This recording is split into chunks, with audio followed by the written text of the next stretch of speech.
Hello बच्चों party, क्या हाल चाल। मैं वरुण महाजन, आपका और अपना प्यारा सा यूट्यूब चैनल जिसका नाम है पीसीएम वॉरियर, उस पर आपका स्वागत करता हूं। मैंने बताया इस चैनल पर आपको हर रोज कम से कम एक वीडियो मिलेगी जिसका कंटेंट बेहतरीन होगा। ठीक है, तो चलो आज हम फिजिक्स का नया चैप्टर शुरू करने जा रहे हैं जिसमें मान लो पुरानी एनसीईआरटी के हिसाब से देखा जाए तो शायद 5वां चैप्टर है जिसका नाम है लॉज ऑफ क्या है मोशन है। ठीक है, तो लॉज ऑफ मोशन में एक्चुअली हम क्या पढ़ेंगे, फोर्स के बारे में क्या करेंगे, स्टडी करेंगे, उसकी क्या करेंगे, बात करेंगे। तो चलो स्टार्ट करते हैं, ज्यादा बातें ना करते हुए। मान लो हेडिंग डालो, मान लो चैप्टर नंबर 5 पुरानी एनसीईआरटी के, नई से शायद 4th चैप्टर है, मान लो लॉज ऑफ क्या है मोशन है। ठीक है, तो मान लो चैप्टर का नाम लिख लो पहले, चैप्टर लॉज ऑफ क्या है motion.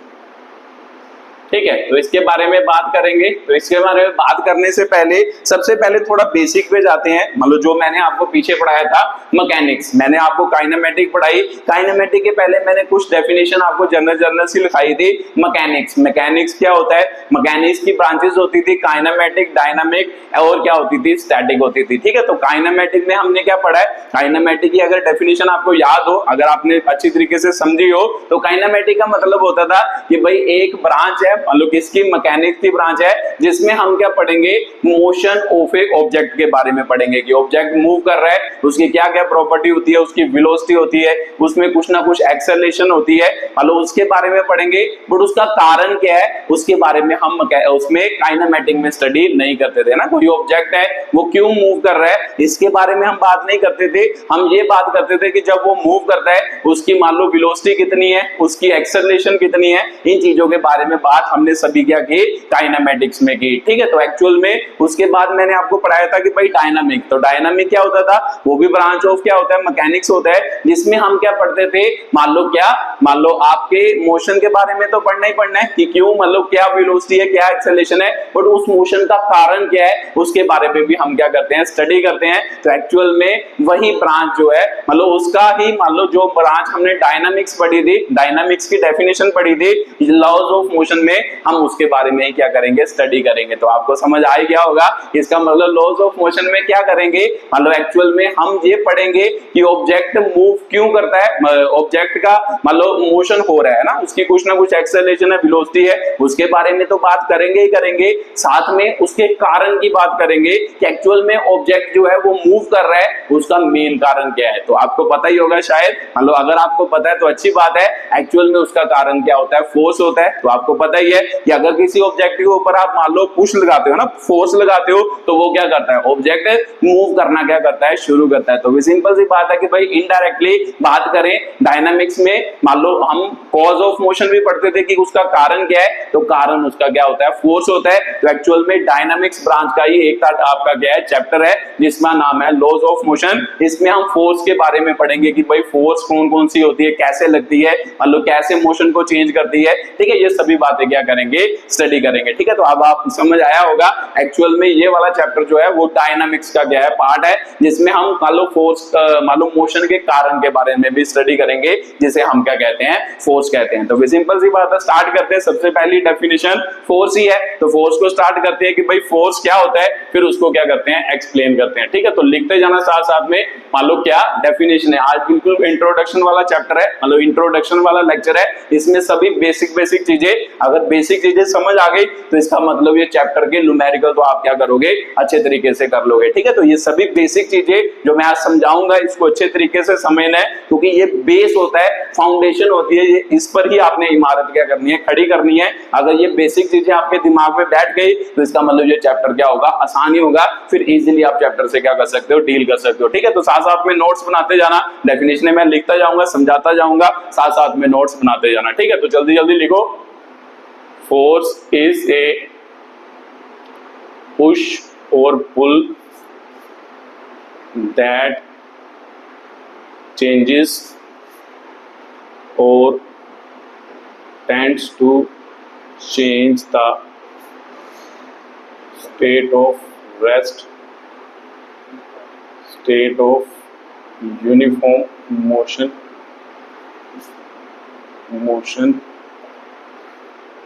or direction of motion of a body. ठीक है, तो ये आपकी क्या है, फोर्स की डेफिनेशन है। चलो रीड करते हैं कि भाई क्या लिखा है, फोर्स इज ए पुश और क्या होता है, पुल होता है। तो सिंपल सी बात है, कई बार आप फोर्स ऐसे लगाते हो जिसको पुश कहते हैं, कई बार आप फोर्स ऐसे लगाते हो जिसको क्या कहते हैं, पुल। तो आपने कई बार मान लो क्या, जब आप कई बार मान लो ऑफिस वगैरह में गए हो किसी, मान लो क्या है, मान लो जहां पे शीशे वाले क्या लगे होते हैं, मान लो डोर्स लगे होते हैं, वहां पे आपने पढ़ा होगा, वहां पर लिखा होता है पुश और क्या लिखा होता है, पुल। पुल का मतलब इधर को खींचो, पुश का मतलब इधर को करो। तो सिंपल सी बात है कि भाई फोर्स भी क्या है, पुश और क्या है, पुल है।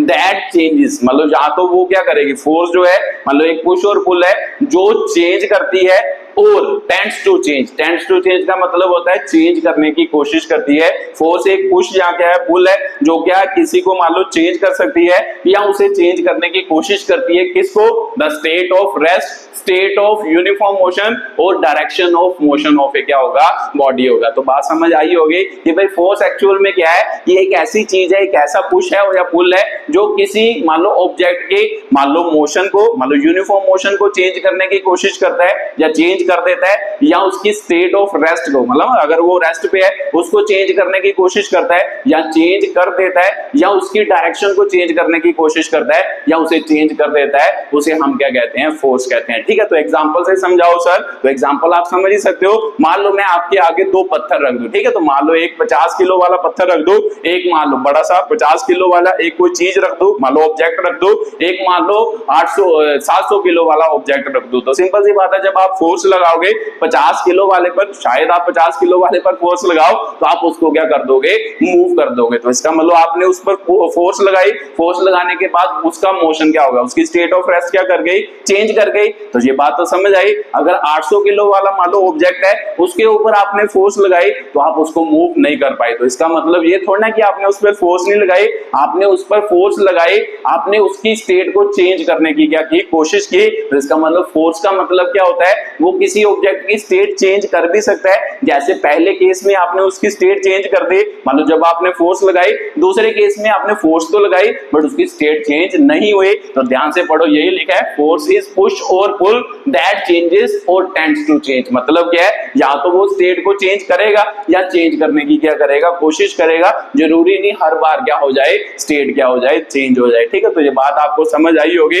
कि भाई फोर्स क्या होती है, पुश या पुल होता है जो किसी ऑब्जेक्ट की स्टेट को चेंज करता है या चेंज करने की कोशिश करता है। कौन कौन सी स्टेट, स्टेट ऑफ क्या होगा, रेस्ट, अगर रेस्ट पे है उसको चेंज करेगा या चेंज करने की कोशिश करेगा। ऑब्जेक्ट मान लो यूनिफॉर्म मोशन में है, उसको चेंज करेगा या चेंज करने की कोशिश करेगा। जहां ऑब्जेक्ट की क्या है, डायरेक्शन, डायरेक्शन को चेंज करेगा या चेंज करने की क्या करेगा, कोशिश करेगा, उसे हम क्या कहते हैं, फोर्स कहते हैं। ठीक है, तो आप मान लो एग्जांपल तो लिख ही सकते हो कि कोई ऑब्जेक्ट है, मान लो जमीन पर पड़ा है, उस पर आप फोर्स लगाते हो, मान लो बॉल है ना, मान लो एग्जांपल लिख लो एक छोटी सी, मान लो क्या होगा, मान लो व्हेन वी पुश है ना, when we push a ball है ना, ए बॉल ऑन ए क्या होगा, ground, it moves on a क्या होगा, ग्राउंड होगा। ठीक है, जब आप बॉल को क्या करते हो, मान लो पुश करते हो, वो मूव करना क्या कर देती है, शुरू कर देती है। तो इसका मतलब उसकी स्टेट ऑफ रेस्ट क्या हो जाती है, चेंज हो जाती है। ये आपकी क्या है, पहली डेफिनेशन है, जिसे हम क्या कहते हैं, फोर्स कहते हैं। ठीक है, तो उसके बाद आता है गैलीलियो लॉ ऑफ क्या आता है, इनर्शिया। बहुत इंपॉर्टेंट है, यहाँ पे बहुत चीजें सीखने को क्या करेंगे, मिलेंगी। फोर्स की डेफिनेशन आपको क्लियर हो गई, उसके बाद बात करते हैं गैलीलियो लॉ ऑफ क्या होगा, इनर्शिया होगा। उसे समझने से पहले उन्होंने एक्चुअल में एक दो एक्सपेरिमेंट किया था, एक्सपेरिमेंट से बातें आपको क्या होंगी, क्लियर होंगी। तो ठीक है, पहले तो चलो डेफिनेशन नहीं लिखते, पहले उनके एक्सपेरिमेंट को क्या करते हैं, एक्सप्लेन करते हैं। गैलीलियो लॉज ऑफ क्या होगा, इनर्शिया होगा। ठीक है, तो चलो इसकी बात करते हैं। गैलीलियो लॉ ऑफ इनर्शिया क्या है, मतलब कैसे इस चीज को समझा जा सकता है। अगर ये चीज समझ आ गई, ये चीज पकड़ में आ गई, तो बड़े न्यूमेरिकल क्या हो जाएंगे, आसान हो जाएंगे।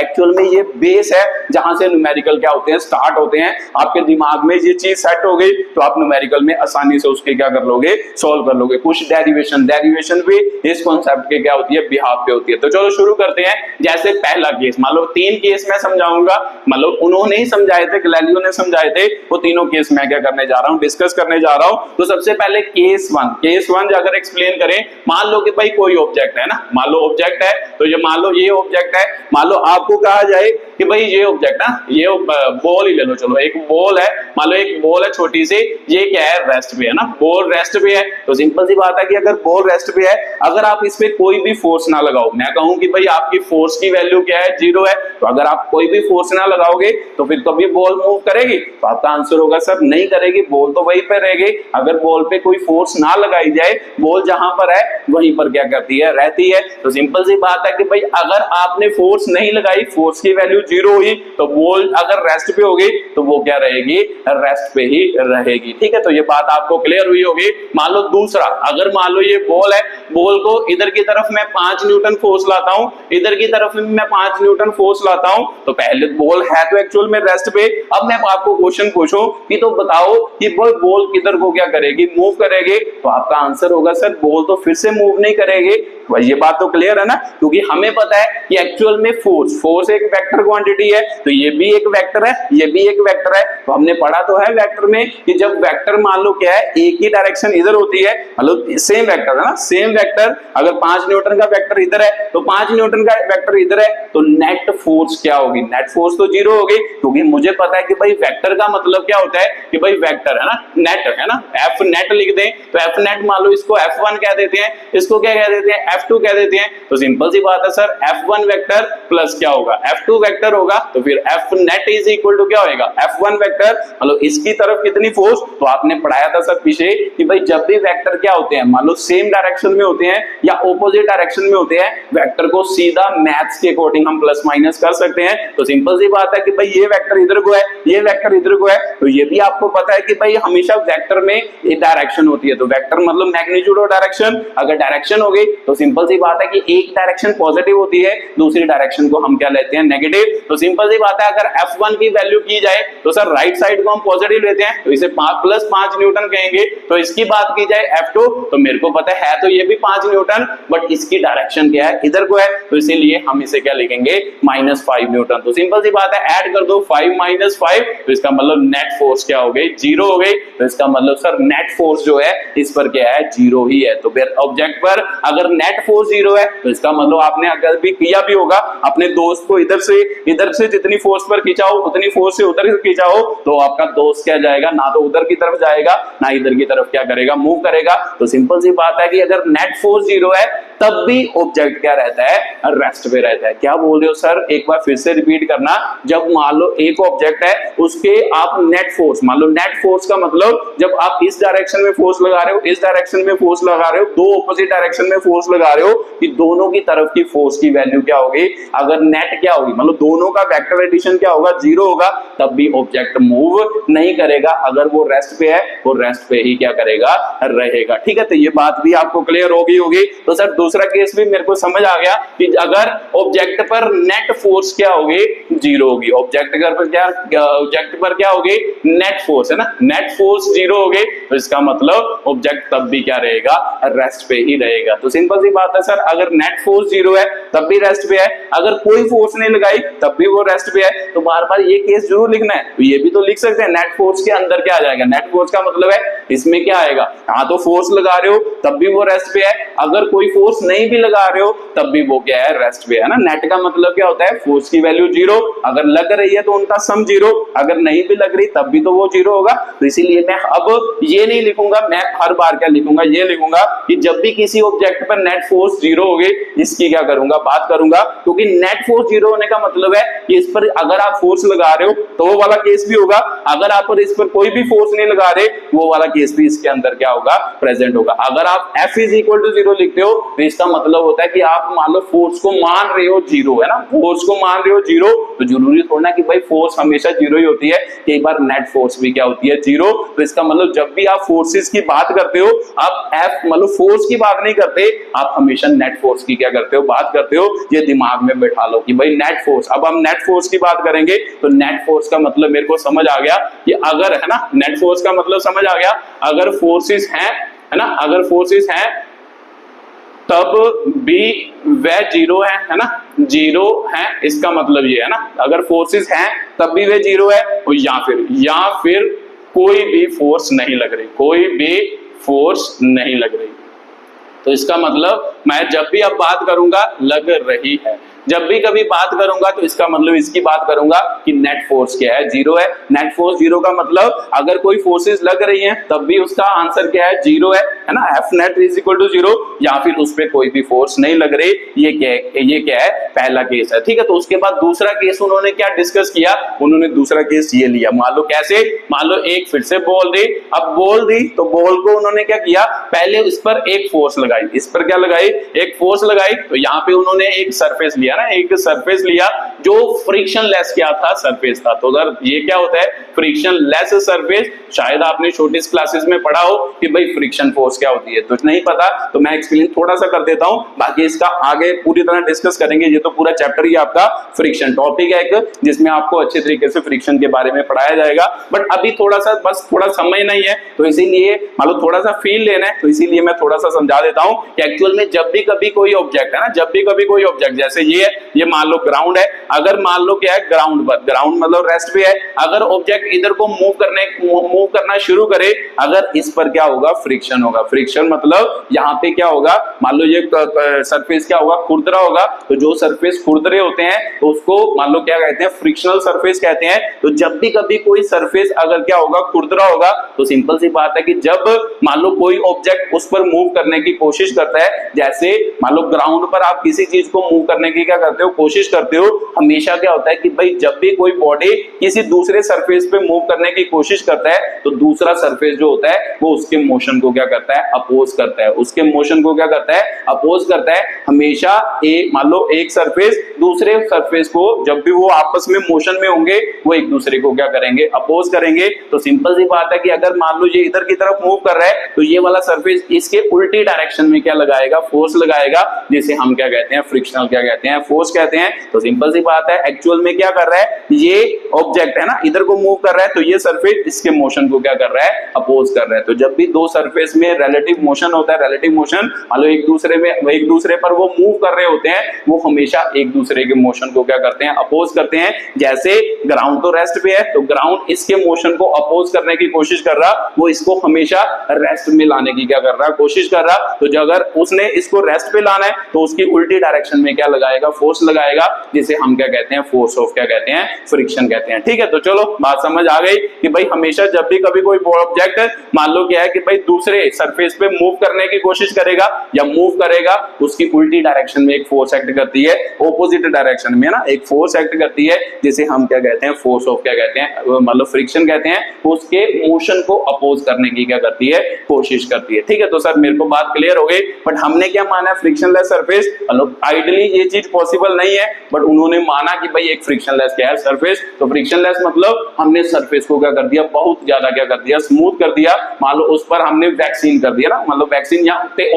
ऑयल वगैरह क्या है, सरफेस पे क्या कर दिया, लगा दिया। तो ऑयल लगा दिया, तो आपको पता है ऑयल जो होता है वो फ्रिक्शन को क्या करता है, खत्म करता है। तो मान लो कि ये फ्रिक्शनलेस सरफेस है, इस पे कोई भी फ्रिक्शन एक्ट नहीं कर रहा। अगर कोई फ्रिक्शन एक्ट नहीं कर रहा, तो सिंपल सी बात है, जब आपने इस ऑब्जेक्ट पर है ना, इस बॉल पर आपने फोर्स लगाई, आपने स्टार्टिंग में फोर्स लगाई, तो मान लो कि जब आपने कुछ फोर्स लगाई ना, कुछ फोर्स लगाई, तो फोर्स लगा के आपने इसको छोड़ दिया ना, फोर्स लगा के आपने इसको छोड़ दिया, तो मान लो इसकी स्पीड कितनी है, 5 मीटर पर सेकंड से क्या कर रहा, मूव कर रहा। उन्होंने देखा कि जब इस पर फोर्स लगाई, ये 5 मीटर पर सेकंड से मूव करना शुरू कर गया, तो अब मान लो कि भाई ये किस पर आ गया ना, उन्होंने फोर्स लगा के छोड़ दिया। अब फोर्स लगाने क्या कर दे, बंद कर दे। तो जब फोर्स लगानी बंद की, उन्होंने देखा कि जब ये बॉडी कितनी स्पीड से चल रही है, 5 मीटर पर सेकंड से, अब इसकी स्पीड चेंज नहीं कर रही, क्योंकि फोर्स लगानी क्या कर दी है, बंद कर दी है। जितनी स्पीड से चल रहा होगा 5 मीटर पर सेकंड से, उतनी स्पीड से चलेगा। तो जब उन्होंने ऑब्जर्व किया, मान लो एक फ्रिक्शनलेस सरफेस पे जब ये मूव किया, तो उन्होंने क्या ऑब्जर्व किया कि भाई एक्चुअल में मान लो ये है ना,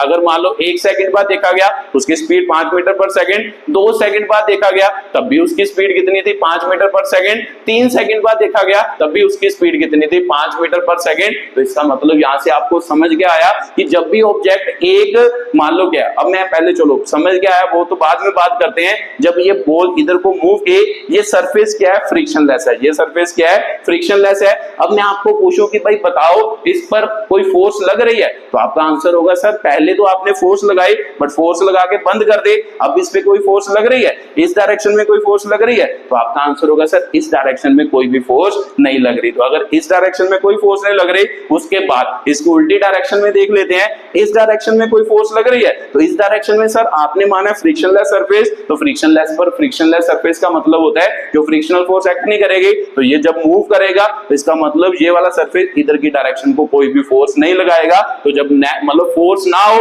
तो उसको हम क्या कहते हैं, नेट फोर्स कहते हैं। तो इसका मतलब नेट फोर्स क्या हो गई, जीरो हो गई ना तो इस तरफ कोई फोर्स लग रही है ना इस तरफ कोई फोर्स लग रही है। तो सिंपल सी बात है, इस तरफ क्यों नहीं लग रही, क्योंकि आपने फ्रिक्शनलेस सरफेस माना है। फ्रिक्शनलेस का मतलब होता है कि इस पर फ्रिक्शनल फोर्स एक्ट नहीं कर रही। तो इस तरफ मान लो आपने फोर्स पहले लगाई थी फिर लगा के छोड़ दी, तो इसका मतलब इस तरफ भी कोई फोर्स नहीं लग रही, तो नेट फोर्स क्या हुआ, जीरो। तो जब नेट फोर्स जीरो हुआ तो उन्होंने जब ऑब्जर्व किया उसकी जो मान लो स्पीड है ना, उसकी जो स्पीड है वो कितनी रही, थ्रू आउट द मोशन कितनी रही, 5 मीटर क्या रही पर सेकंड रही। अगर throughout the motion 5 metre per second रही तो इसे इस मोशन को हम क्या कहते हैं सर, यूनिफॉर्म मोशन कहते हैं। इसे हम क्या कहते हैं, यूनिफॉर्म मोशन ही तो कहते हैं कि भाई यूनिफॉर्म मोशन मतलब स्पीड हमेशा क्या रहे, सेम ही रहे, कभी भी चेंज ना करे, उस मोशन को यूनिफॉर्म मोशन कहते हैं। तो ध्यान से ये बात समझो, देखो नेट फोर्स जीरो है तो उसकी स्पीड क्या रही, यूनिफॉर्म रही, उसकी स्पीड चेंज नहीं की। ठीक है, तो बात मेरे को सर समझ आई कि अगर नेट फोर्स जीरो, देखो नेट फोर्स जीरो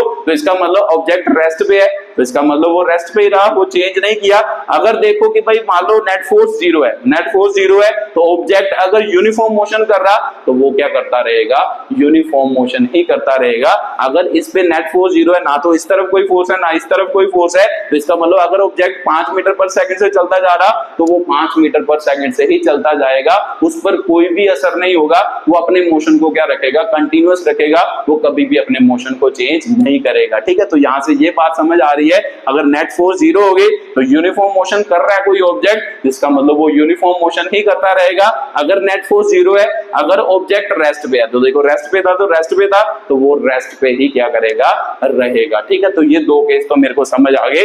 मान लो उसके बाद तीसरा केस समझते हैं कि भाई तीसरा केस क्या है। ठीक है, तो मान लो सर आपने फ्रिक्शनलेस सरफेस लिया, तो तीसरा फ्रिक्शनल सरफेस ले लो कि भाई जिसपे कुछ ना कुछ फ्रिक्शन हो। तो चलो फिर से बात करते हैं केस नंबर 3। तो यही एक्चुअल में गैलीलियो साहब ने क्या किया था उस समय, मान लो इसको मान लो ऑब्जर्व किया था, उसके बाद अपना क्या दिया था, लॉ दिया था, जिसे गैलीलियो लॉ ऑफ क्या कहते हैं, इनर्शिया कहते हैं। तो केस नंबर 3 क्या हो गया, मान लो फिर से ऑब्जेक्ट लिया, तो ऑब्जेक्ट मान लो 5 मीटर पर सेकंड से मूव किया ना, यहाँ पे पहले उन्होंने फोर्स लगाई, फोर्स लगा के छोड़ दी, फोर्स लगा के क्या कर दी, बंद कर दी। तो जब मान लो बंद की तो इसकी स्पीड कितनी थी, 5 मीटर पर सेकंड। मान लो यहाँ पे सरफेस लिया और सरफेस क्या है, फ्रिक्शनल सरफेस है, तो फ्रिक्शनल सरफेस हो गया। तो सर फ्रिक्शनल सरफेस है तो सिंपल सी बात है, अभी आपने समझाया कि जब भी फ्रिक्शनल सरफेस होगा उसकी ऑपोजिट डायरेक्शन में क्या लगेगी, फोर्स लगेगी, इस डायरेक्शन में भी फोर्स क्या करेगी, एक्ट करेगी। तो सिंपल सी बात है। अब आपको पूछा जाए कि जब ये ऑब्जेक्ट यहाँ पे चलेगा, है ना, जब ये ऑब्जेक्ट यहाँ पे चलेगा तो आप डेली लाइफ में भी देखते हो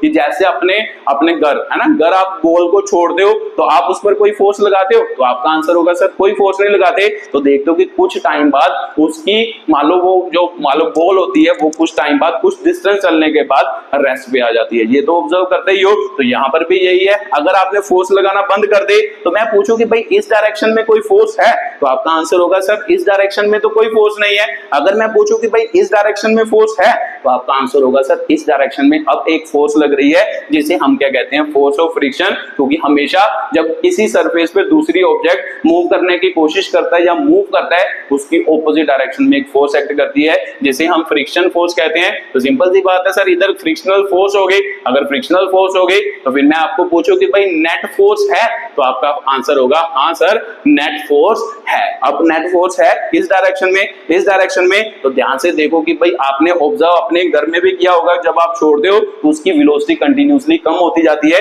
अगर यहां पर देखेंगे तो 5 मीटर पर सेकंड, तो शायद यहां पे 4 मीटर पर सेकंड, कुछ टाइम बाद 3 मीटर पर सेकंड, और कुछ टाइम बाद आप देखोगे कि भाई उसकी वेलोसिटी कितनी हो जाएगी, 0 मीटर पर सेकंड। तो सिंपल सी बात है, देखो ध्यान से कि जब अब वेलोसिटी चेंज कर रही है ना, यहाँ पे 5, यहाँ पे 4, यहाँ पे 3, यहाँ पे 0, तो वेलोसिटी कंटिन्यूअसली चेंज कर रही। तो जब वेलोसिटी चेंज करती है उस मोशन को क्या कहते हैं सर, वेलोसिटी के चेंज करने को क्या कहते हैं, एक्सेलरेशन मोशन कहते हैं। तो इसका मतलब ये कौन सा मोशन कर रही, एक्सेलरेटेड मोशन कर रही। ये कौन सा मोशन कर रही, एक्सेलरेटेड मोशन। तो अगर ये एक्सेलरेटेड मोशन कर रही तो इसका मतलब नेट फोर्स जीरो है। तो आपका आंसर होगा सर नेट फोर्स की कुछ ना कुछ क्या है, वैल्यू है। तो जब भी कभी नेट फोर्स की कुछ ना कुछ वैल्यू होगी वो हमेशा क्या करेगी, एक्सेलरेटेड क्या करेगी, मोशन करेगी। ये तीन केस एक्चुअल में गैलीलियो साहब ने क्या किए थे, एक्सप्लेन किए थे, और तीनों चीजों को उन्होंने ऑब्जर्व किया था। ऑब्जर्व करने के बाद अपना लॉ दिया था। तो अब आपको भी समझ आ गया होगा कि जब नेट फोर्स जीरो होती है, ऊपर आपने देखा जब नेट फोर्स जीरो थे तो ऑब्जेक्ट रेस्ट पे था, तो वो रेस्ट पे ही रहा।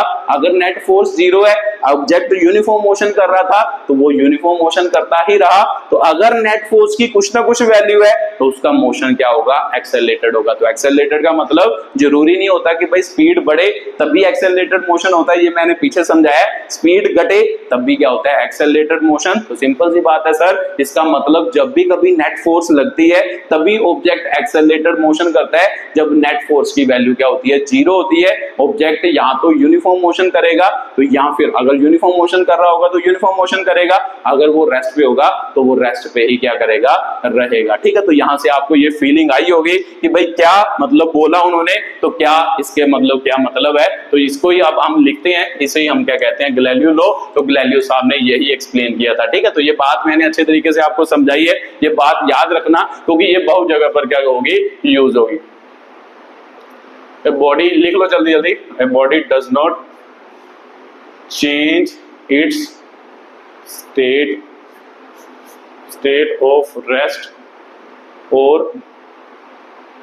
uniform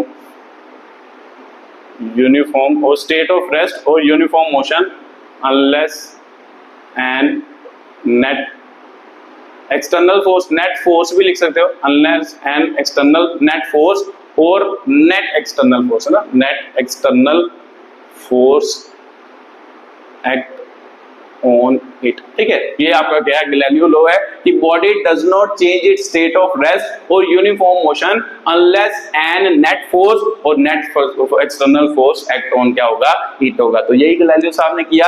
उन्होंने देखा कि भाई दो केस में मान लो क्या है कि भाई उन पर कोई फोर्स नहीं लगी, तो इसका मतलब अगर वो रेस्ट पे थी तो वो रेस्ट पे रही, अगर वो यूनिफॉर्म मोशन कर रही तो वो उन्होंने क्या किया, यूनिफॉर्म मोशन किया। तो फिर यही बात यहाँ पे लिखी कि body does not change its state of rest, मतलब ना तो अपनी स्टेट ऑफ रेस्ट को चेंज कर सकती है ना ही यूनिफॉर्म मोशन को चेंज कर सकती है, अनलेस एन नेट फोर्स और मतलब नेट फोर्स लिख लो, net external force act on क्या होगा, इट होगा। जब उस पर कोई फोर्स मतलब कोई नेट फोर्स एक्ट ना करे तो वो अपनी स्टेट को चेंज नहीं कर सकती। अगर वो रेस्ट पे है तो वो रेस्ट पे ही रहेगी, अगर वो मान लो यूनिफॉर्म मोशन कर रही है वो यूनिफॉर्म मोशन ही करती रहेगी। तो यही आपका क्या था, गैलीलियो का क्या था, लॉ था। तो अगर आपने उसको मान लो क्या है, उसके मोशन को चेंज करना है, एक्सेलरेटेड मोशन में कन्वर्ट करना है, तो आपको क्या लगानी पड़ेगी, हमेशा नेट फोर्स लगानी पड़ेगी। तो यही गैलीलियो का क्या था, लॉ था, इसे हम गैलीलियो लॉ कहते हैं। ठीक है, तो एक्चुअल में ये मतलब इसको, इस प्रॉपर्टी को क्या कहते हैं, इनर्शिया कहते हैं। तो ये यही तो लिखा है गैलीलियो लॉ ऑफ इनर्शिया। तो इस प्रॉपर्टी मतलब वो ऑब्जेक्ट जो है अगर वो रेस्ट पे है तो वो रेस्ट पे ही रहना चाहता है, अगर वो मोशन कर रहा है तो मतलब यूनिफॉर्म मोशन कर रहा है तो यूनिफॉर्म मोशन ही करना चाहता है, वो अपना मोशन को चेंज नहीं करना चाहता। तो एक्चुअल में इस प्रॉपर्टी को क्या कहते हैं, इनर्शिया। तो अगर आप क्लास 11th में है तो आपको मान लो क्लास 11th में ये टॉपिक पूछा जाता है आपकी क्लासेस में, 11th क्लास में, इनर्शिया क्या है, इनर्शिया की मान लो क्या है कि टाइप्स को क्या करो, एक्सप्लेन करो। ठीक है, तो Galileo law of inertia actual में ये है। अब इनर्शिया को क्या करते हैं, एक्सप्लेन करते हैं कि भाई इनर्शिया क्या होता है। ठीक है, तो जल्दी जल्दी लिखते जाना, बात आपको समझ आएगी कि गैलीलियो लॉ ऑफ इनर्शिया क्या होता है। और उसके बाद लिखो इनर्शिया, इनर्शिया क्या होता है, इनर्शिया को क्या कहते हैं, एक्सप्लेन लिख लो, the property of the body due to which it does not change its state of rest, state of uniform motion or direction by itself। ठीक है, इस प्रॉपर्टी को क्या कहते हैं, इनर्शिया कहते हैं। तो जल्दी जल्दी इसे रीड करो, मान लो क्या लिखा है। ठीक है, तो क्या लिखा है देखो ध्यान से, the property of the body due to which, है ना, ये मतलब एक बॉडी की प्रॉपर्टी है जिसके कारण it does not change its state of rest, मतलब वो अपने आप अपनी स्टेट ऑफ रेस्ट को चेंज नहीं कर सकते, और स्टेट ऑफ यूनिफॉर्म मोशन और डायरेक्शन इन्हें स्ट्रेट लाइन भी लिख सकते हो, और डायरेक्शन बाय क्या होगा, इटसेल्फ होगा। तो क्या मतलब सर, मान लो एक्चुअल में ये प्रॉपर्टी को क्या कहते हैं, इनर्शिया कहते हैं कि अगर कोई ऑब्जेक्ट, मान लो अगर बुक मान लो रेस्ट पे पड़ी है, टेबल पे रेस्ट पे ही रहती है, वो अपने आप तो चलना शुरू नहीं करते, अगर वो यूनिफॉर्म मोशन कर रही है वो हमेशा क्या करती रहेगी, यूनिफॉर्म मोशन ही करती रहेगी जब तक है ना, जब तक उस पर कोई फोर्स नहीं लगती। ये तो गैलीलियो साहब ने कहा। इस प्रॉपर्टी को क्या कहते हैं, इनर्शिया ऑफ ए क्या कहते हैं, बॉडी कहते हैं, कि जो उसकी स्टेट है वो उसमें ही रहना पसंद करती है, वो अपनी स्टेट को चेंज करना नहीं चाहते। तो इस मतलब प्रॉपर्टी ऑफ बॉडी को क्या कहते हैं, इनर्शिया के क्या कहते हैं, इनर्शिया कहते हैं। ठीक है, तो सर बात मेरे को क्लियर हो गई कि भाई इनर्शिया क्या है, इनर्शिया की डेफिनेशन क्या है। ठीक है, तो अगर बुक रेस्ट पे है तो वो रेस्ट पे ही रहना चाहेगी, वो मस्त रहेगी कि मैं रेस्ट पे ही रहूं। अगर वो यूनिफॉर्म मोशन कर रही है वो यूनिफॉर्म मोशन ही करती जाएगी, अगर वो सीधा चल रही है तो वो सीधा ही यूनिफॉर्म मोशन करती रहेगी, वो अपने आप अपनी डायरेक्शन, अपनी मान लो मोशन और अपना मान लो स्टेट ऑफ रेस्ट को चेंज नहीं करना चाहती।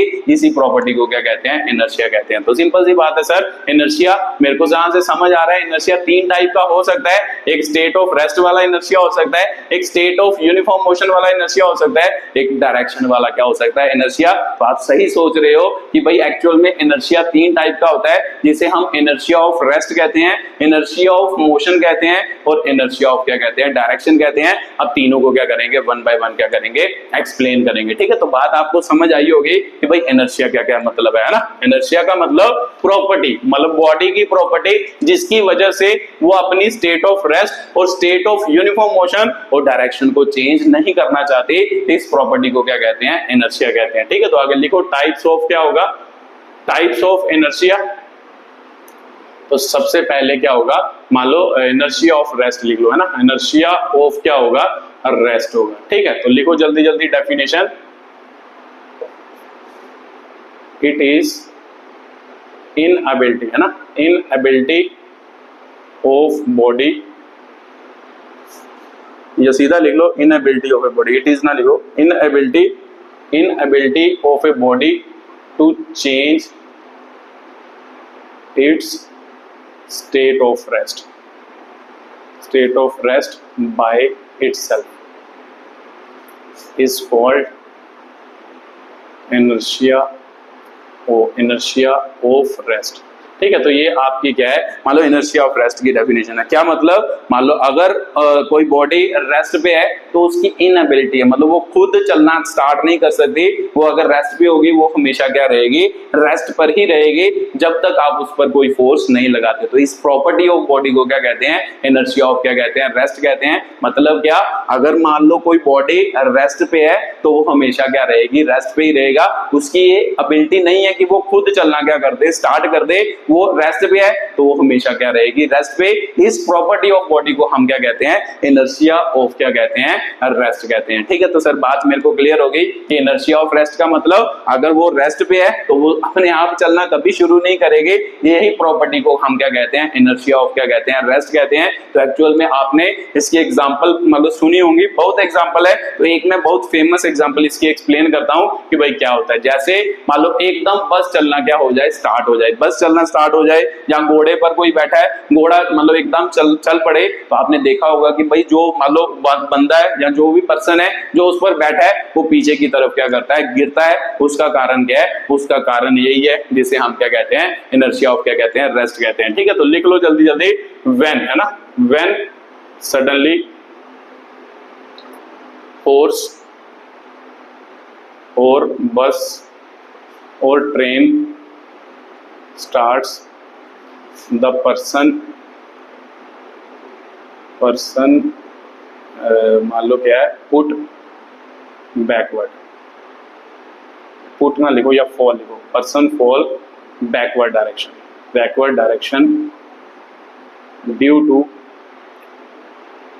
inertia of rest। ठीक है, तो ये उसकी मतलब सबसे बड़ी एग्जांपल है, बढ़िया एग्जांपल है जो ज्यादातर आपको पेपर में पूछी जाती है कि भाई जब भी कभी कोई ऑब्जेक्ट चलना शुरू करता है तो वो क्या होता है, वो पीछे की तरफ गिरता है। तो एक्चुअल में इसका कारण क्या है, जब वो ऑब्जेक्ट मतलब ट्रेन या घोड़ा चलना स्टार्ट किया, हॉर्स चलना स्टार्ट किया, तो एक्चुअल में जो हमारी बॉडी का लोअर पार्ट होता है उसको समझ आ जाती है कि भाई एक्चुअल में मैं, क्योंकि वो उसके कांटेक्ट में है तो उसको पता लग जाता है कि मैं मोशन में आ चुका हूं, बट ड्यू टू इनर्शिया, है ना, हमारी बॉडी का भी तो इनर्शिया है कि भाई वो तो अपनी स्टेट को चेंज ही नहीं करना चाहते। तो जब तक हमारे ऊपरली बॉडी को सिग्नल पहुंचता है तो वो मतलब क्या है, मतलब उससे पहले ही हमारी बॉडी क्या कर जाती है, पीछे की तरफ क्या कर जाती है, गिर जाती है। क्या मतलब सर, एक बार फिर से एक्सप्लेन करना।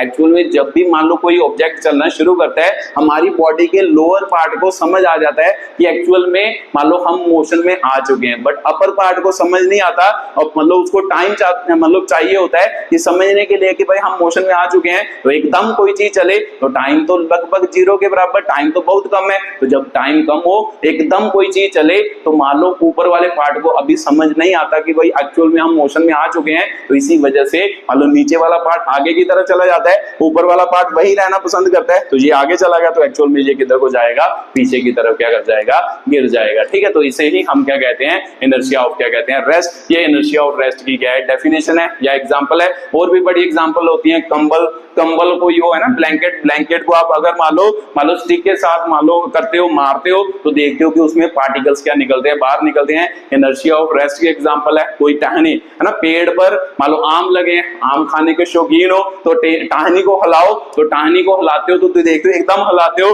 तो जो मान लो उस पर फल लगा होता है, जो भी आम वगैरह लगा होता है, वो नीचे गिर जाता है। वो भी इनर्शिया ऑफ क्या है, रेस्ट। क्योंकि एक्चुअल में हर एक ऑब्जेक्ट अपनी स्टेट को चेंज नहीं करना चाहता, तो जब उसको एकदम आप पुश करते हो तो उसे समझ नहीं आता कि मैं मान लो मोशन में आ चुका हूं, तो इसीलिए वो अपनी मान लो इनर्शिया ऑफ रेस्ट की वजह से वो अपने मोशन को क्या करता है, जिसकी वजह से वो पीछे की तरफ गिरता है, या टहनी से मान लो आम नीचे की तरफ गिर जाता है। ये सभी किसकी प्रॉपर्टी है, या ब्लैंकेट में से मान लो क्या डस्ट पार्टिकल बाहर निकल आते हैं, क्योंकि उन्हें पता नहीं होता कि एक्चुअल में वो बॉडी मोशन में आ चुकी है, तो हमने भी मोशन में आना है, तो वो इनर्शिया ऑफ रेस्ट की वजह से ये सब कुछ क्या होता है। ठीक है, तो ये आपकी अगली डेफिनेशन थी इनर्शिया ऑफ रेस्ट। और इनर्शिया ऑफ रेस्ट की एग्जांपल और भी बहुत बता दी मैंने, तो ये इंपॉर्टेंट थी, ये मैंने आपको लिखवा दी। ठीक है, तो उसके बाद जल्दी जल्दी लिखो, इनर्शिया ऑफ क्या होगा, मोशन होगा। उसे एक्सप्लेन करते हैं कि भाई क्या होता है इनर्शिया ऑफ मोशन।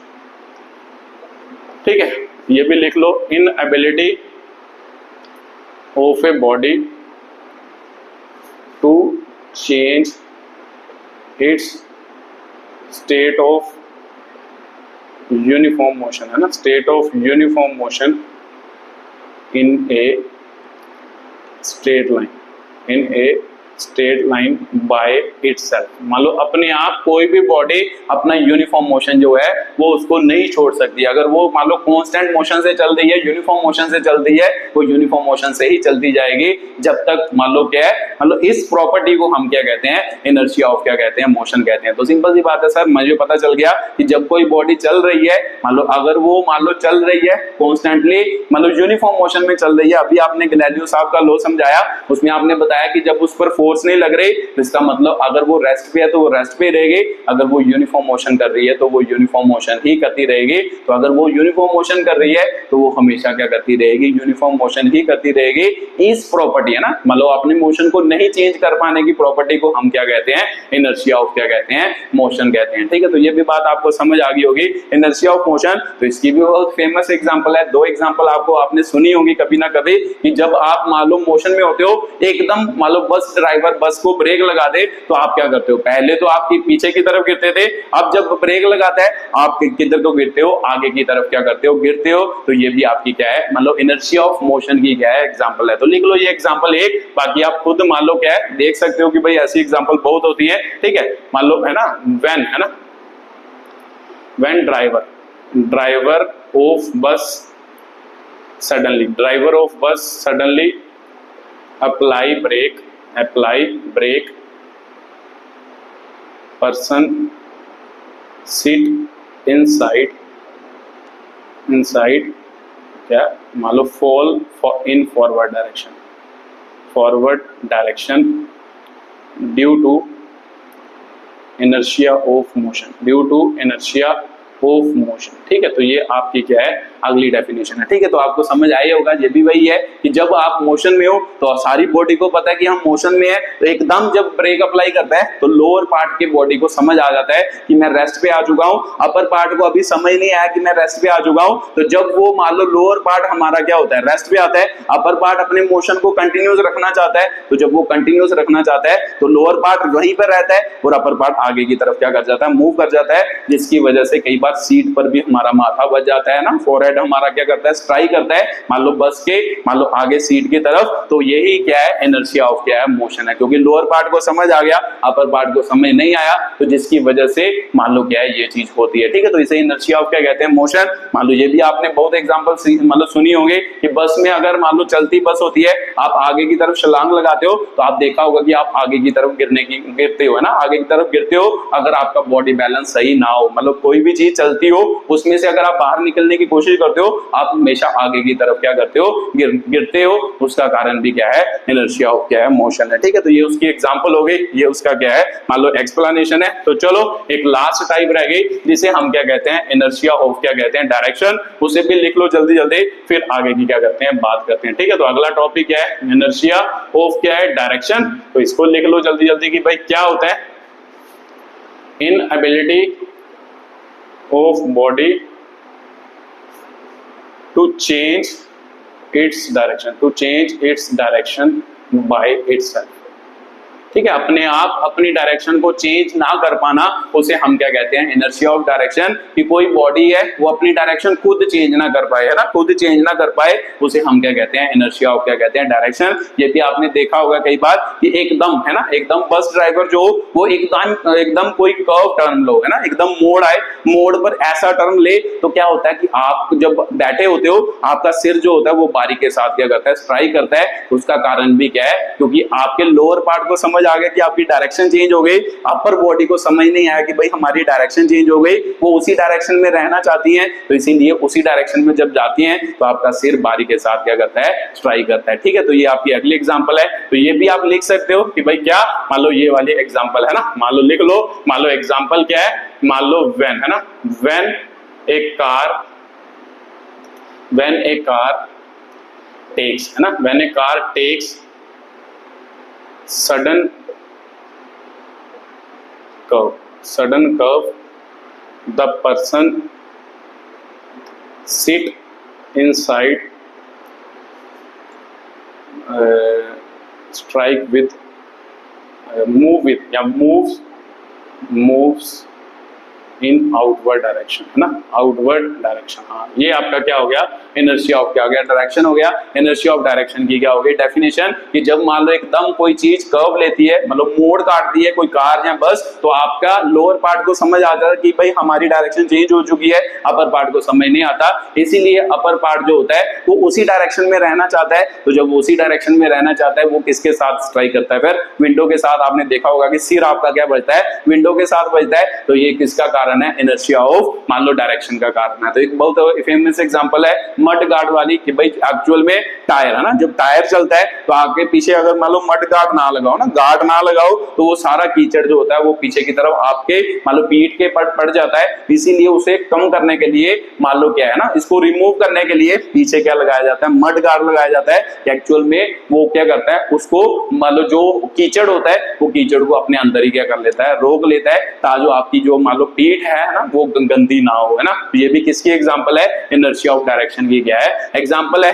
तो ये सभी इनर्शिया ऑफ डायरेक्शन, मान लो inertia of rest, inertia of क्या है, मोशन है। तो ये आपकी क्या थी, अलग अलग डेफिनेशन थी कि भाई इनर्शिया क्या होता है, इनर्शिया कैसे होता है, गैलीलियो लॉ ऑफ इनर्शिया क्या होता है, ये उसकी मतलब एक्सप्लेनेशन थी। ठीक है, तो एक और बड़ी इंपॉर्टेंट डेफिनेशन है, मान लो जब आप मान लो फोर्स पढ़ रहे हो तो उसमें एक मान लो क्या है, इंपॉर्टेंट डेफिनेशन और आती है जिसे हम क्या कहते हैं, लीनियर क्या कहते हैं, मोमेंटम। ये भी एक बहुत इंपॉर्टेंट क्या है, एग्जांपल है। तो ये क्यों इंपॉर्टेंट है ये भी आपको अभी समझ आएगा। जैसे एग्जांपल के तौर पर, है ना, एग्जांपल के तौर पर पहले तो इसको डिफाइन कर लेते हैं। तो मान लो P इज इक्वल टू क्या होता है, P इज इक्वल टू क्या होता है, M इंटू क्या होता है, V होता है। तो इसे क्या कहते हैं, हम मोमेंटम कहते हैं। तो लिख लो जल्दी जल्दी डेफिनेशन, इट इज डिफाइंड, है ना, इट इज डिफाइंड एज क्या होगा, product, it is defined as product of product of mass and velocity, velocity of a क्या होगा, बॉडी होगा, of a object, of a क्या होगा, बॉडी होगा, उसे हम क्या कहते हैं, लीनियर क्या कहते हैं, मोमेंटम कहते हैं। ये तो एक डेफिनेशन है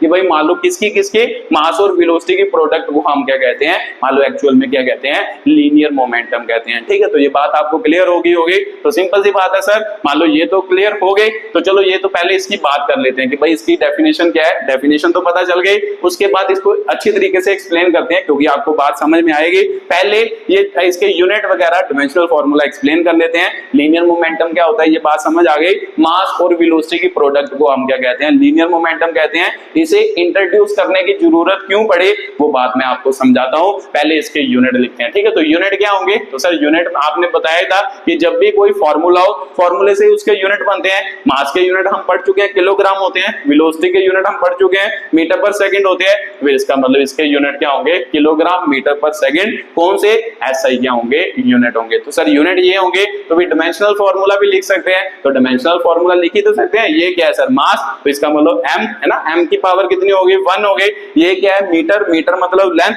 लेंथ की पावर क्या होगी, 1, तो t है ना। नीचे क्या है, सेकंड, सेकंड मतलब टाइम, तो टाइम सर ये हो गया। तो इसका मतलब इसका डायमेंशनल फार्मूला क्या हो गया, m1 l1 t-1 हो गया। ये इसका क्या हो गया, डायमेंशनल फार्मूला हो गया। ठीक है, तो उसके बाद ये पूछते हैं कि भाई वेक्टर क्वांटिटी होती है, स्केलर क्वांटिटी होती है। तो सिंपल सी बात है सर, देखो ये मान लो इसका है ना, स्केलर का जब वेक्टर के साथ प्रोडक्ट होता था, आपने बताया था वेक्टर में कि जब भी कोई स्केलर क्वांटिटी को वेक्टर के साथ मल्टीप्लाई करते हैं, आंसर हमेशा क्या होता है, वेक्टर क्वांटिटी ही होता है। तो सिंपल सी बात है, ये क्या होगी, एक वेक्टर क्या होगी, क्वांटिटी होगी। कौन, मान लो मोमेंटम भी क्या है, वेक्टर क्वांटिटी है। तो सर इसकी डायरेक्शन किधर होती है, चलो वेक्टर क्वांटिटी तो हो गया, वैल्यू तो होगी, डायरेक्शन किधर होगी, तो लिख लो इट्स डायरेक्शन, है ना, इट्स डायरेक्शन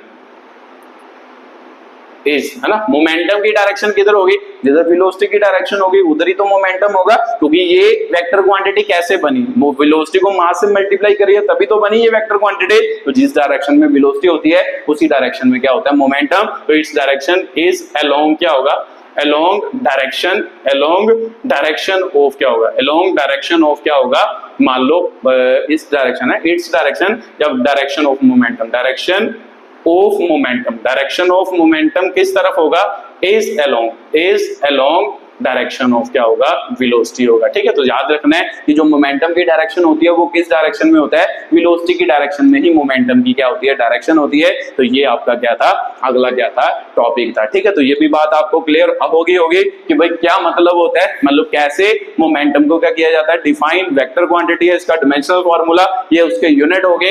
एक वेक्टर क्वांटिटी है, वेक्टर क्यों होता है, तो देखो ध्यान से कि भाई इनकी प्रोडक्ट का आंसर क्या होगा, वेक्टर जो वेक्टर में पढ़ाया था, तो इसका मतलब ये भी वेक्टर होगा। इसकी डायरेक्शन किधर होगी, सिंपल सी बात है सर, वेलोसिटी से ही ये बना, तो सिंपल सी वेलोसिटी वेक्टर से ही ये बना, इसीलिए इसकी डायरेक्शन भी क्या होती है, इसकी डायरेक्शन में होता है, वेलोसिटी की डायरेक्शन में ही मोमेंटम होता है। ठीक है, तो चलो अब उसको अच्छे तरीके से समझते हैं, इसकी जरूरत क्यों पड़ी है ना, सिग्निफिकेंस ऑफ मोमेंटम। मान लो इसकी जरूरत क्यों पड़ी, मान लो क्यों हम मोमेंटम को क्या करते हैं, स्टडी करते हैं। तो सिग्निफिकेंस, अब मेरे बात ध्यान से समझना कि मैं बोलूं कि भाई आपका मान लो मोमेंटम, मान लो ये 5 किलोग्राम का मास है, तो ये आपका क्या है, 2 किलोग्राम का मास है। तो मान लो मैं इस पे भी मैंने फोर्स लगाई ना, चलो इस पे फोर्स नहीं लगाई, मैं पूछता हूं कि भाई ये बॉडी मान लो 2 मीटर पर सेकंड से मूव कर रही है, ये बॉडी 5 मीटर पर सेकंड से मूव कर रही है। तो मैं आपको पूछूं कि भाई किस पर फोर्स क्या है, ज्यादा है, किस पर फोर्स क्या है, कम है। तो क्या बोल रहे हो सर, एक बार फिर से ध्यान से समझाना। अब मैं सिग्निफिकेंस समझा रहा हूं कि एक्चुअल में लीनियर मोमेंटम की जरूरत क्यों पड़े, लीनियर मोमेंटम मान लो क्यों एक्सप्लेन करना पड़ा, मान लो क्यों एक्सप्लेन करना पड़ा, यहां से आपको बात क्या आएगी, समझ आएगी। अगर मैं पूछूं कि भाई 2 मास है, ये 2 मास है, 5 किलोग्राम 2 किलोग्राम, ये 2 मीटर पर सेकंड से मूव कर रहा है, ये 5 मीटर पर सेकंड से मूव कर रहा, मैं पूछूं कि भाई किस पर फोर्स ज्यादा एक्ट कर रही होगी, तो आपका आंसर क्या होगा। तो ज्यादातर मोस्ट ऑफ द बच्चे कहेंगे सर इसकी स्पीड ज्यादा है। तो सिंपल सी बात है कि भाई स्पीड ज्यादा होगी तो इस पर फोर्स ज्यादा होगी। मान लो इसको F2 कह देते हैं, इसको F1 कह देते हैं, तो आपसे ज्यादातर बच्चे आंसर करेंगे सर F2 जो होगा वो ग्रेटर देन क्या होगा, F1 होगा, क्योंकि ये ज्यादा स्पीड से मूव कर रहा, ये कम स्पीड से क्या कर रहा, मूव कर रहा। तो एक्चुअल में दोनों पर फोर्स क्या लग रही है, सेम ही लग रही है। फिर फोर्स की वैल्यू जब आप इसकी कैलकुलेट करोगे तो दोनों पर सेम फोर्स क्या कर रही है, एक्ट कर रही है। तो एक्चुअल में F1 की वैल्यू किसके बराबर है, F2 के क्या है, बराबर है। तो एक्चुअल में आपको ये बात समझ आई, मतलब ये बात तो अभी समझ आई होगी कि फोर्स बराबर क्यों है, बट ये बात तो आपको समझ आ रही है कि आप मतलब ज्यादातर हम सोचते हैं कि अगर स्पीड ज्यादा है तो ऑब्वियसली वाला है कि भाई उसका मान लो फोर्स की वैल्यू क्या होगी, ज्यादा होगी। इस पर फोर्स ज्यादा लग रही होगी, इस पर फोर्स क्या लग रही होगी, कम। तो एक्चुअल में ये फोर्स जो होता है वो केवल स्पीड से पता नहीं चलती।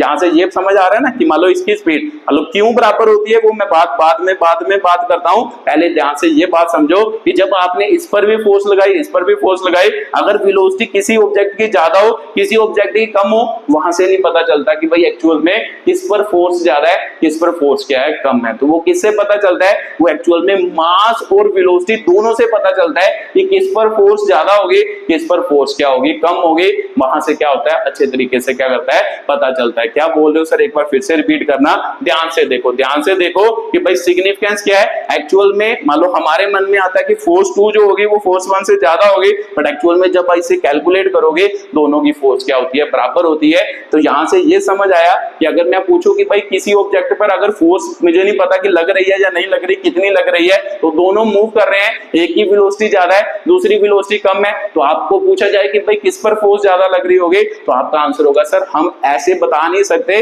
केवल वेलोसिटी से फोर्स की वैल्यू को पता नहीं लगाया जा सकता, क्योंकि हमें यहां से मान लो 2 मीटर पर सेकंड है, यहां पे 5 मीटर पर सेकंड है, एक्चुअल में इन दोनों पर क्या लग रही है, फोर्स की वैल्यू बराबर लग रही है। तो एक्चुअल में आप वेलोसिटी से नहीं बता सकते कि भाई इस पर फोर्स ज्यादा है और इस पर फोर्स क्या है, कम है। तो यही बात मैं आपको समझाना चाहता हूं कि मोमेंटम जो होता है वो एक्चुअल में बताता है कि भाई किस पर फोर्स कितनी क्या कर रही है, लग रही है। केली मान लो वेलोसिटी से आप मोमेंटम की वैल्यू पता नहीं, मान लो फोर्स की वैल्यू नहीं पता कर सकते कि अकेले मास से आप क्या है कि भाई फोर्स की वैल्यू को पता नहीं लगा सकते। अगर कितनी फोर्स किसी ऑब्जेक्ट पर लगी होगी उसका अच्छे तरीके से पता लगाना है, तो वेलोसिटी केवल एक वेलोसिटी से पता नहीं लगाया जा सकता या केवल एक मास से पता नहीं लगाया जा सकता। इन दोनों की प्रोडक्ट से क्या लगता है, पता लगता है किसकी वेलोसिटी ज्यादा या किसका मास क्या होगा, ज्यादा होगा। तो वो कैसे पता चलेगा, वो एक्चुअल में क्या होता है, न्यूटन सेकंड क्या होता है, लॉ होता है। जब न्यूटन सेकंड लॉ पढ़ाऊंगा उसमें ये बात मैं अच्छे तरीके से क्या करूंगा, क्लियर करूंगा। अभी आपने दिमाग में रख लो, एक्चुअल में कभी भी किसी ऑब्जेक्ट पर फोर्स की वैल्यू निकालनी हो कि भाई कितनी फोर्स उस पर एक्ट कर रही है, हम उसकी वेलोसिटी या उसके मास से फोर्स की वैल्यू को नहीं बता सकते। ये बात आपके दिमाग में क्लियर होनी जरूरी है। केवल वेलोसिटी से नहीं पता चल सकता कि उस पर कितनी फोर्स एक्ट कर रही है, केवल मास से पता नहीं चल सकता उस पर कितनी फोर्स एक्ट कर रही है। एक्चुअल में इन दोनों की प्रोडक्ट मतलब मास इनटू वेलोसिटी से पता लगता है कि भाई उस पर कितनी फोर्स क्या कर रही है, एक्ट कर रही है, जिसे हम क्या कहते हैं, न्यूटन सेकंड क्या कहते हैं, लॉ कहते हैं। तो सिंपल सी बात है सर, इन दोनों पर मैं तो समझ रहा था कि दूसरी फोर्स ज्यादा होगी, पहली फोर्स कम होगी, ऐसा नहीं होता। मतलब वेलोसिटी से, केवल वेलोसिटी से पता नहीं चलता कि किस पर फोर्स ज्यादा है, किसकी फोर्स क्या होगी, कम। इन दोनों की प्रोडक्ट जिसे हम क्या कहते हैं, मोमेंटम। इसीलिए जब फोर्स मान लो क्या है, किसी बॉडी पर फोर्स लगाई जाती है, इसीलिए एक नई टर्म डिफाइन की गई जिसका मतलब है मास इनटू वेलोसिटी, जिसे हम क्या कहते हैं, मोमेंटम। मोमेंटम से क्लियर होता है किस बॉडी पर फोर्स ज्यादा है, किस बॉडी पर फोर्स क्या है, कम है। ठीक है, तो एक्चुअल में मोमेंटम से ये सारी बातें क्या होती है, क्लियर होती है। तो अब जब भी कभी मोशन की बात होगी, मान लो फोर्स की वजह से मोशन की बात होगी, हमने केवल वेलोसिटी के बारे में नहीं सोचना, हमने हमेशा किसके बारे में सोचना है, मोमेंटम के बारे में, कि जब भी उस पर फोर्स लग रही है, फोर्स का पता कहां से चलता है, एक्चुअल में मोमेंटम से पता चलता है। तो ठीक है, तो इसकी एक और डेफिनेशन है, मान लो मोमेंटम की डेफिनेशन मोशन है ना, इसकी एक और डेफिनेशन है, मोशन कंटेन्ड इन ए क्या होगा, बॉडी होगा। Motion contained in a body is called क्या होता है, लीनियर क्या होता है, मोमेंटम होता है। तो ये बात आपको अब समझ आ रही होगी। Motion contained in a body मतलब एक्चुअल में मोशन, मतलब मोशन का कारण क्या है, फोर्स। एक्चुअल में उस पर कितनी फोर्स एक्ट की होगी वो कहां से पता चलेगा, मोमेंटम से क्या करेगा, पता चलेगा। तो एक्चुअल में मोमेंटम की एक और डेफिनेशन है कि उस बॉडी के अंदर कितना मोशन कंटेन्ड है, कितने मोशन से वो चल रही, कितने मोशन मतलब कितनी फोर्स से वो चल रही, उसे हम क्या कहते हैं, लीनियर क्या कहते हैं, मोमेंटम कहते हैं। तो ये आपकी एक और डेफिनेशन है, लीनियर क्या हो गया, गया मोमेंटम की। ठीक है, तो ये कैसे होता है, मान लो क्यों, मान लो यही एग्जांपल मैं आपको न्यूटन सेकंड लॉ में समझाऊंगा, जब मैं न्यूटन सेकंड लॉ समझाऊंगा, क्योंकि अब उसमें बात करेंगे फिर बात आपको अच्छे तरीके से क्या हो जाएगी, क्लियर हो जाएगी कि भाई क्या मैं बोल रहा हूं, कि ये कहां से पता चलता है कि भाई उसका मोमेंटम जो होगा वो, मतलब मोमेंटम से कैसे पता चलता है कितनी फोर्स उस पर क्या कर रही है, एक्ट कर रही है। तो ये दोनों केस याद रखने हैं, ये हम उसमें पढ़ेंगे जब आपको वो वाला केस पढ़ाऊंगा। ठीक है, तो बात आपको समझ आई होगी लीनियर मोमेंटम क्यों जरूरी है। एक्चुअल में किसी बॉडी का मोशन फोर्स की वजह से कितना हो रहा है वो किससे पता चलता है, मान लो फोर्स से हमें क्या करता है, पता चलता है। तो फोर्स एक्चुअल में मान लो सॉरी लीनियर मोमेंटम है ना, उस पर कितनी फोर्स एक्ट कर रही है किसी ऑब्जेक्ट के ऊपर, वो किससे पता चलता है, लीनियर मोमेंटम से क्या करता है, पता चलता है। ठीक है, तो लीनियर मोमेंटम एक जरूरी चीज है जो हमें किसी ऑब्जेक्ट के ऊपर फोर्स के बारे में बताता है कि उस पर कितनी फोर्स एक्ट कर रही होगी, वो हमें कहां से पता चलेगा, मान लो उस पर पता चलेगा। तो आप ऐसे भी फील कर सकते हो, जैसे मान लो मैं आपको पूछूं कि एक ऑब्जेक्ट है ना, मान लो ये तो बात आपको समझ आ ही रहा होगा, अगर इस ऑब्जेक्ट पर मैं मान लो 5 न्यूटन फोर्स लाता हूं, इस ऑब्जेक्ट पर भी मैं 5 न्यूटन फोर्स लाता हूं, ये मान लो 10 किलोग्राम का पत्थर है, ये 2 किलोग्राम का पत्थर है, तो यहां से भी तो फील कर ही सकते हो। ध्यान से समझो कि अगर आप इस पर फोर्स लगाओगे तो मेरे को पता है सर 10 किलोग्राम वाला पत्थर जो होगा उसकी स्पीड कम होगी, तो सिंपल सी बात है उसकी वेलोसिटी क्या होगी, मान लो कम मुझे नहीं पता कितनी होगी, कम होगी। अगर मैं इस पर उतनी ही फोर्स लगाता हूं जितनी इस पर लगाई है, तो इस पर जब फोर्स लगाऊंगा इसकी वेलोसिटी, क्योंकि ये मान लो इसका बार क्या है, कम है, तो इसकी वेलोसिटी क्या होगी, इससे क्या होगी, ज्यादा होगी। तो ध्यान से देखो, ये समझ आ तो रहा है, यहां से भी समझ आ रहा है कि जब आप सेम फोर्स लगाते हो एक्चुअल में दोनों का मोशन, दोनों की वेलोसिटी क्या है, अलग अलग है, इसकी वेलोसिटी कम होगी, इसकी वेलोसिटी ज्यादा होगी। तो यहां से ये समझ आ रहा है कि भाई जब भी मान लो फोर्स, मान लो हमने पता करना है कि एक्चुअल में ऑब्जेक्ट पर कितनी फोर्स लग रही है, एक्चुअल में मास और वेलोसिटी दोनों इकट्ठे होंगे, फिर पता चलती है कि भाई उस पर कितनी क्या होगी, कितनी फोर्स क्या कर रही होगी, एक्ट कर रही होगी। जिस बॉडी का ऑब्जेक्ट का मास ज्यादा होगा उसकी वेलोसिटी कम होगी, जिस बॉडी ऑब्जेक्ट का मान लो क्या, मान लो मास कम होगा उसकी वेलोसिटी क्या होगी, ज्यादा। तो इन दोनों से हमें पता चलेगा एक्चुअल में कितनी फोर्स क्या कर रही है, एक्ट। देखो सेम फोर्स एक्ट कर रही है, इसकी वेलोसिटी ज्यादा, इसकी वेलोसिटी कम, जिसकी वेलोसिटी कम उसका मास ज्यादा होगा, और जिसका मास कम उसकी वेलोसिटी ज्यादा होगी। इसका मतलब एक्चुअल में जब फोर्स को निकालना है इन दोनों का कोई ना कोई रिलेशन होगा, उसी रिलेशन को हमने क्या कहा, लीनियर मोमेंटम कहा, जहां से हमें बातें क्या होती है, अच्छे तरीके से क्लियर होती है। ठीक है, तो ये बात आपको क्लियर होगी कि भाई क्या होता है लीनियर मोमेंटम, क्या होता है, मान लो लीनियर मोमेंटम की क्या क्या डेफिनेशन है। ठीक है, तो उसके बाद न्यूटन्स मान लो लॉज आ गई, तो चलो न्यूटन्स फर्स्ट लॉ एक्सप्लेन करते हैं, क्योंकि ये आपने जो पढ़ लिया इनर्शिया, गैलीलियो लॉ ऑफ क्या है, इनर्शिया, इसे ही हम न्यूटन क्या कहते हैं, फर्स्ट लॉ कहते हैं। न्यूटन फर्स्ट लॉ एक्चुअल में गैलीलियो लॉ ऑफ इनर्शिया को ही क्या कहते हैं, न्यूटन फर्स्ट लॉ कहते हैं। ठीक है, तो लिखो जल्दी जल्दी, मान लो उसके बाद न्यूटन क्या होगा, फर्स्ट लॉ।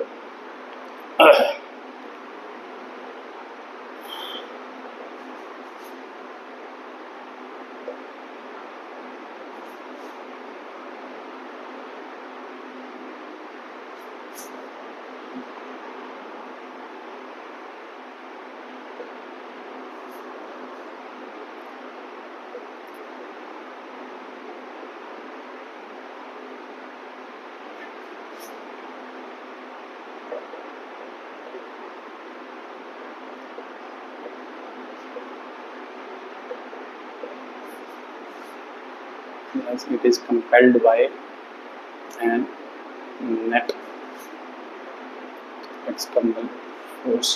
ठीक है, तो ये आपका न्यूटन फर्स्ट लॉ है जो मैंने डेफिनेशन लिखी। ठीक है, तो क्या डेफिनेशन है, every body continuous in its state of rest और स्टेट ऑफ क्या होगा, uniform motion, unless it is compelled by net external क्या होगा, फोर्स होगा। तो यही तो न्यूटन्स लॉ, न्यूटन जो फर्स्ट लॉ है यही तो आपका गैलीलियो लॉ ऑफ इनर्शिया था। उन्होंने भी तो यही कहा था कि अगर नेट फोर्स नहीं लग रही, अगर नेट फोर्स जीरो है, तो जो बॉडी रेस्ट पे है वो रेस्ट पे ही रहेगी, जो बॉडी यूनिफॉर्म मोशन कर रही है वो यूनिफॉर्म मोशन ही करेगी। तो ध्यान से पढ़ो, every body continuous in its state of rest, मतलब अगर वो रेस्ट पे है तो वो कंटिन्यूअसली रेस्ट पर ही रहेगी, और स्टेट ऑफ यूनिफॉर्म मोशन, अगर वो कंटिन्यूअस यूनिफॉर्म मोशन में है तो वो कंटिन्यूअस यूनिफॉर्म मोशन में ही रहेगी, unless it is compelled by net external क्या होगा, फोर्स होगा, जब तक उसके ऊपर कोई नेट फोर्स एक्ट नहीं करती। तो जब तक कोई नेट फोर्स एक्ट नहीं करती, अगर बॉडी रेस्ट पे है तो वो रेस्ट को ही कंटिन्यूअस रखेगी, अगर वो यूनिफॉर्म मोशन में है तो यूनिफॉर्म मोशन को ही कंटिन्यूअस रखेगी। जिस प्रॉपर्टी को हमने क्या कहा, इनर्शिया, किया तो उसको हम क्या कहते हैं, न्यूटन क्या कहते हैं,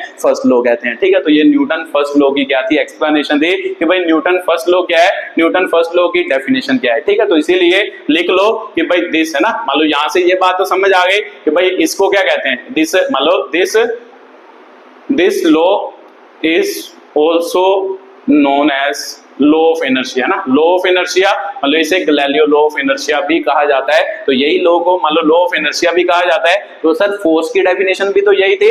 फोर्स क्या थी, फोर्स का मतलब भी यही था कि भाई फोर्स का मतलब क्या होता था, फोर्स पुश और पुल होता था जो किसी बॉडी की स्टेट को चेंज है ना, चेंज करता था, मतलब state of rest, state of uniform motion या डायरेक्शन को चेंज करने के लिए मान लो हम क्या करते थे, अप्लाई करते थे। तो सिंपल सी बात है कि अगर आपने कोई एक्सटर्नल फोर्स नहीं लगाई तो इसका मतलब उसकी स्टेट क्या रहेगी, वही रहेगी। तो फोर्स की डेफिनेशन भी तो यही है कि अगर आप फोर्स लगाओगे तभी उस ऑब्जेक्ट की यूनिफॉर्म मोशन या रेस्ट की स्टेट क्या होगी, चेंज होगी या चेंज होने की क्या होगी, कोशिश होगी। अगर आप फोर्स ही नहीं लगाओगे तो सिंपल सी बात है कि भाई उसकी स्टेट चेंज कभी भी नहीं होगी। वो रेस्ट पे है तो वो रेस्ट पे ही रहेगा, वो मोशन में है तो वो मोशन में ही रहेगा। तो सर फोर्स की डेफिनेशन भी तो यही है। तो सर यही है, एक्चुअल में यही है। तो इसीलिए मतलब याद रखना है, मतलब न्यूटन्स है ना, Newton's first law also give definition of क्या होगा, डेफिनेशन ऑफ क्या होगा, फोर्स होगा। तो न्यूटन जो फर्स्ट लॉ है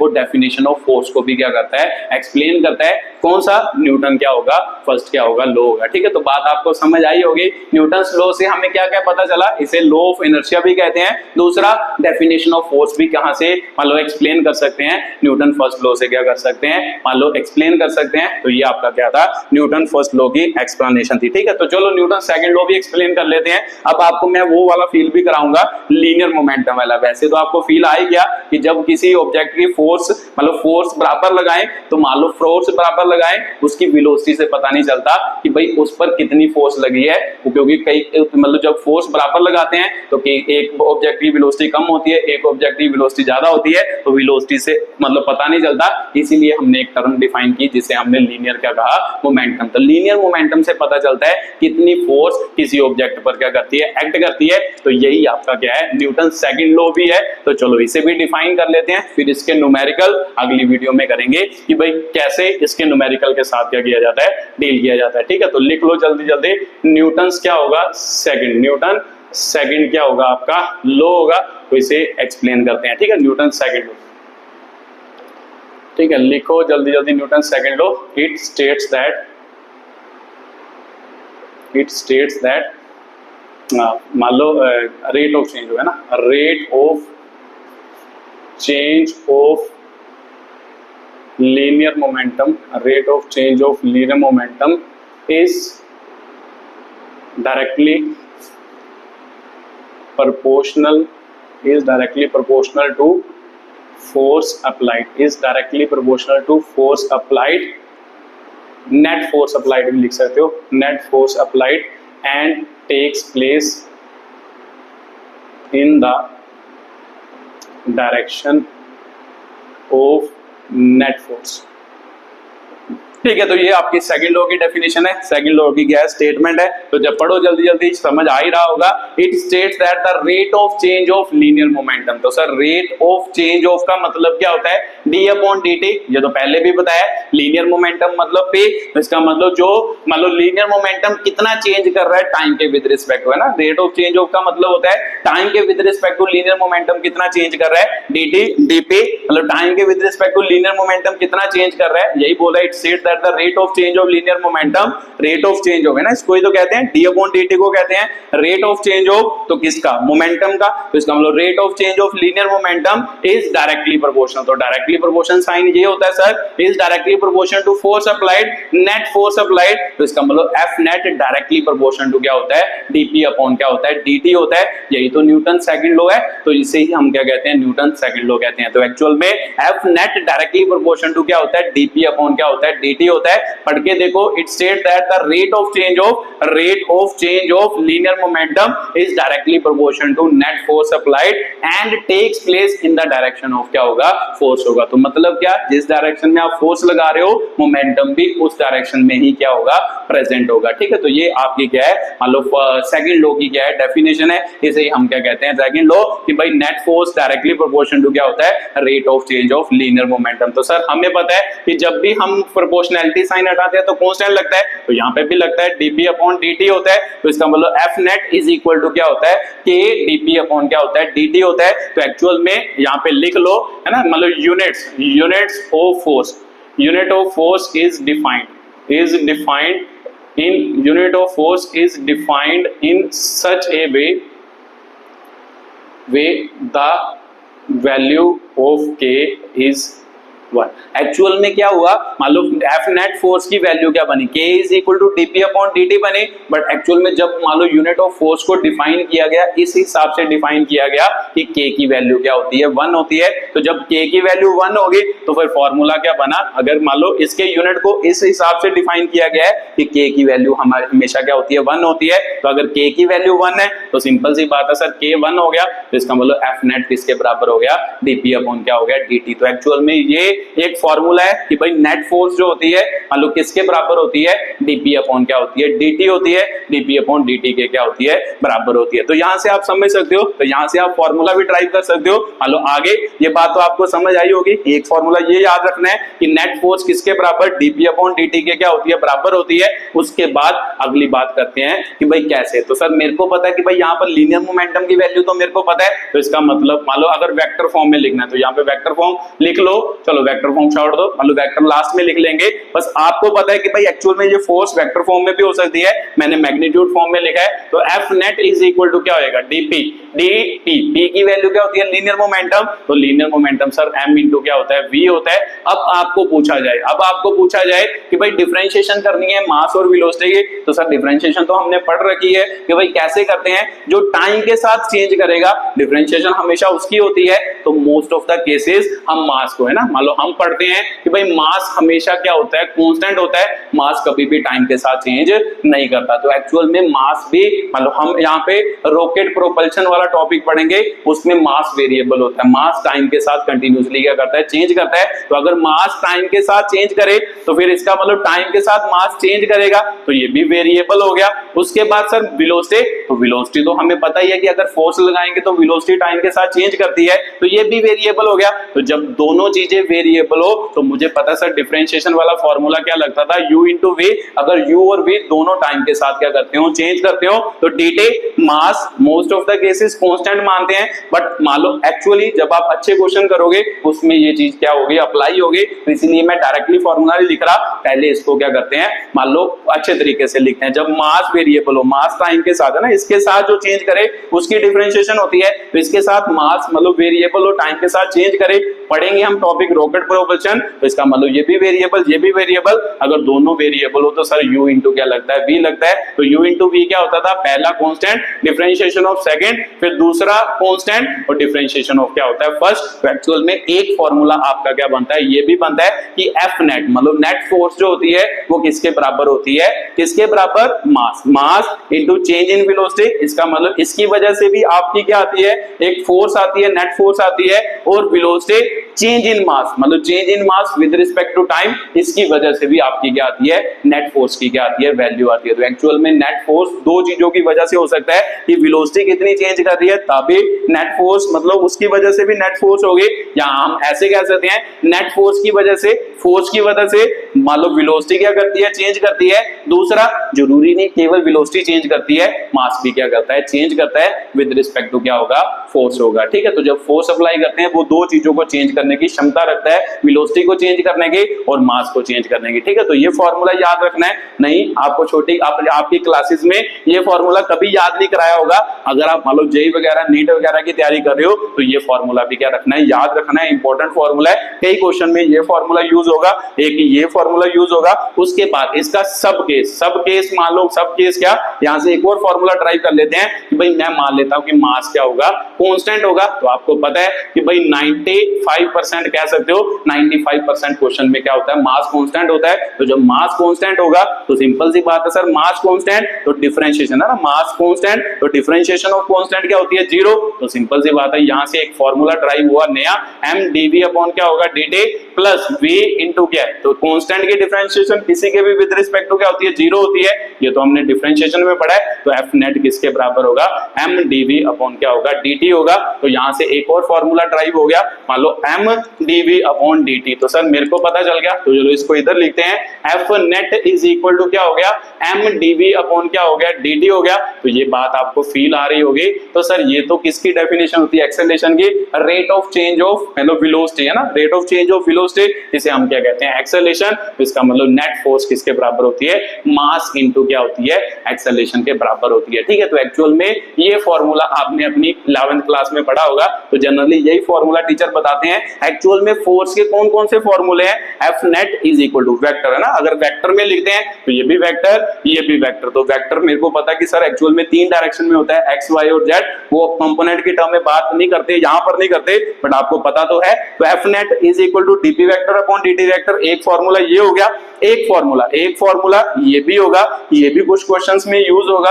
अगर आप जेई वगैरह की तैयारी कर रहे हो तो एक फॉर्मूला आपका क्या बना, ये बना F net is equal to M into A. ये फॉर्मूला कब हमने मतलब अप्लाई कर सकते हैं, जब आपका मास क्या होगा, कांस्टेंट होगा, क्योंकि जब मास कांस्टेंट माना तभी तो ये फॉर्मूला ड्राइव हुआ। तो एक्चुअल में ये फॉर्मूला तभी अप्लाई होगा जब मास क्या होगा, कांस्टेंट होगा। तो याद रखना है, मास कांस्टेंट, तो ये वाला फॉर्मूला क्या कर सकते हैं, अप्लाई कर सकते हैं। जब मास वेरिएबल मतलब टाइम के साथ मास भी चेंज कर रहा है, तो ये वाला फॉर्मूला क्या करेंगे, यूज करेंगे। तो ये किसके लिए, जब मास क्या होगा, वेरिएबल होगा, तब ये वाला फॉर्मूला, और जब मास कांस्टेंट होगा तब ये वाला फॉर्मूला। तो सर इतने ही फॉर्मूले हैं, एक ये, एक ये, एक ये, एक फॉर्मूला और भी लिख सकते हो। तो यहाँ पर एक फॉर्मूला मैं और ड्राइव करके बताता हूँ, उसमें भी मास कांस्टेंट ही होगा, क्योंकि यहाँ से ड्राइव करने जा रहा हूँ। F net is equal to M DV upon क्या होता है, dt। तो सर डीवी का मतलब क्या होता था, डीवी मतलब change in velocity upon change in time. तो वेलोसिटी चेंज मतलब क्या होता है कि कितनी वेलोसिटी चेंज गई। तो सर मेरे को पता है कि चेंज इन वेलोसिटी हम कैसे निकालते हैं।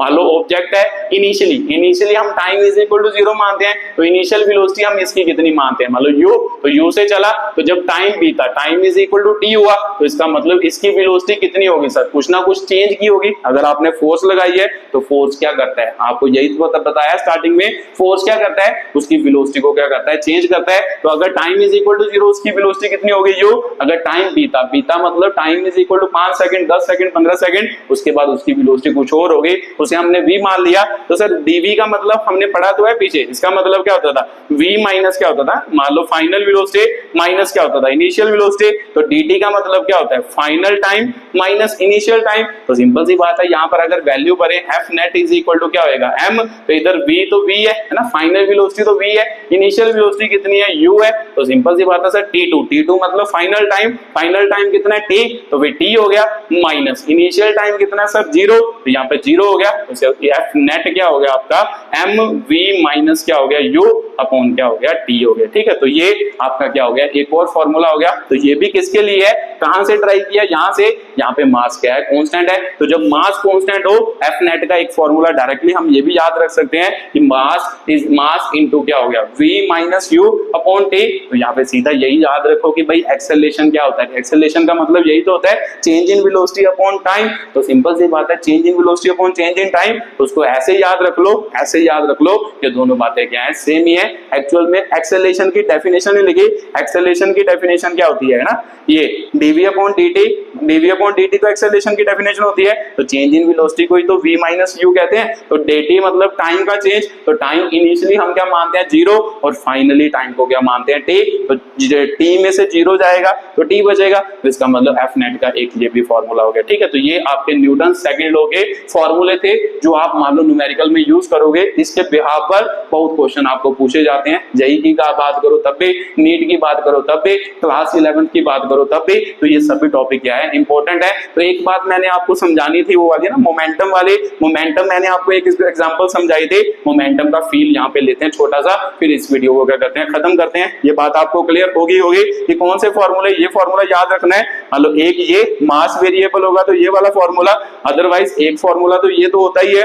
दूसरा तीसरा फॉर्मूला डायरेक्टली ये याद रख सकते हो, चौथा फॉर्मूला ये, तो ये दोनों में मास हमने क्या माना है, कांस्टेंट माना है। ठीक है, तो ये बात याद रखनी है जो मैंने आपको क्या किया, समझाया। तो चलो अब मैंने वो वाली बात आपको बतानी थी कि जो मैंने केस समझाया था ना कि भाई एक्चुअल में मैं बता रहा था वो आपको फील कहां से आएगा, सेकंड लॉ से आएगा। तो यहाँ पे वो भी फील छोटा सा ले लेते हैं कि भाई क्या मैंने यहाँ पे मास कितना माना था, मैंने माना था 2 किलोग्राम, और यहाँ पे मास माना था 5 किलोग्राम, और यहाँ पे मैंने माना था कि भाई कितनी वेलोसिटी से चल रहा है, कितनी वेलोसिटी से, 5 मीटर पर सेकंड से, इसको मैंने माना था 2 मीटर पर सेकंड से। तो मैंने आपको क्वेश्चन पूछा था, तो बताओ कि किसका मान लो क्या है, किस पर फोर्स है ना, इसकी फोर्स को मैंने F1 कहा था, इसकी फोर्स मैंने F2 कहा था। तो मैंने कहा था बताओ कि भाई किस पर फोर्स कितनी लग रही है। तो आपने मान लो उस क्वेश्चन के शायद आपने आंसर दिया हो कि ये फोर्स ज्यादा होगी, ये फोर्स कम होगी। तो मैं बोल रहा था कि दोनों पे फोर्स क्या लगती है, सेम। अब न्यूटन लॉ अप्लाई करो, तो फोर्स इज इक्वल टू क्या होती है, dp अपॉन dt। तो सर dp का मतलब होता है चेंज इन मोमेंटम,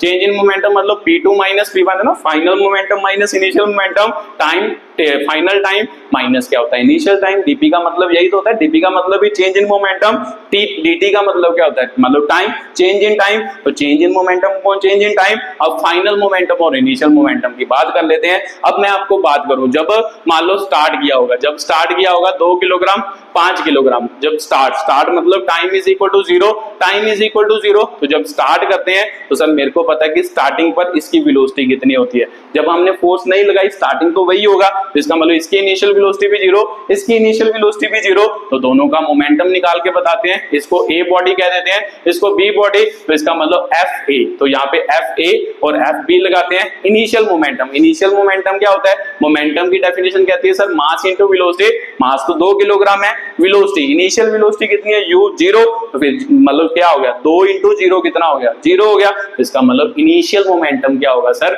इस बॉडी का 0 होगा। ये बात आपको समझ आ रही है ना। तो मास ऑफ बॉडी कितना है, मान लो 2 किलोग्राम, इनिशियल वेलोसिटी कितनी है, 0। तो मास इंटू वेलोसिटी, उसको ही तो मोमेंटम कहते हैं, इनिशियल मोमेंटम 0। तो इस बॉडी की बात करें P1, इसका है ना A, मान लो चलो P A लिख लेते हैं, मान लो P B लिख लेते हैं, ये B बॉडी का। तो इसका मास ये है, इनिशियल वेलोसिटी इसकी भी 0, मास इंटू वेलोसिटी, तो इनिशियल मोमेंटम इसका भी क्या है, 0 है। तो सिंपल सी बात है सर, इसका मान लो इनिशियल मोमेंटम, ये A बॉडी की बात करें, A बॉडी का इनिशियल मोमेंटम क्या है, जिसे हम P1 भी कह सकते हैं, वो 0 हो गया ना। P1 का मतलब इनिशियल मोमेंटम, P2 मतलब फाइनल मोमेंटम। फाइनल मोमेंटम यहाँ पे लिखते हैं PA का फाइनल मोमेंटम। फाइनल मोमेंटम क्या होगा, मास। तो सर मास कितना है, ये वेलोसिटी कितनी है सर, 10। तो इसका 5, तो सर सॉरी 5 हो गया। तो फाइनल मोमेंटम कितना हो गया सर, 10 हो गया। तो यहाँ पर इसका फाइनल मोमेंटम 10। तो जब हमने स्टार्ट किया इसका टाइम कितना था, 0। तो sir final time, initial time कितना है, 0, फाइनल टाइम मान लो मैंने इसको ऑब्जर्व किया,